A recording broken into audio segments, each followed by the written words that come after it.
Aman gençler, şerefinize diyorum. Şerefe.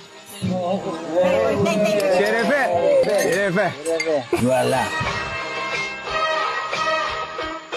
Öyle sen götürüyorsun da bu. Kaç oldu senin, 3 mü? Yengeyle aran nasıl? Ulan ne ara alıştınız sigaraya siz ya? Şişede durduğu gibi durmaz. Seni göreceğim birazdan. Ankara'nın bağları da büklüm büklüm yolları. Ne zaman sarhoş oldun da kaldıramıyorum kolları.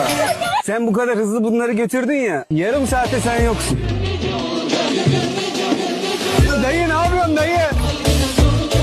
Dayı kafayı bozdu. Dayı! O zaman arkadaşlar Baroni'ye, Şerefe!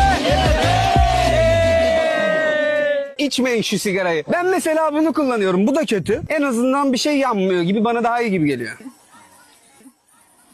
Mày là bắp ăn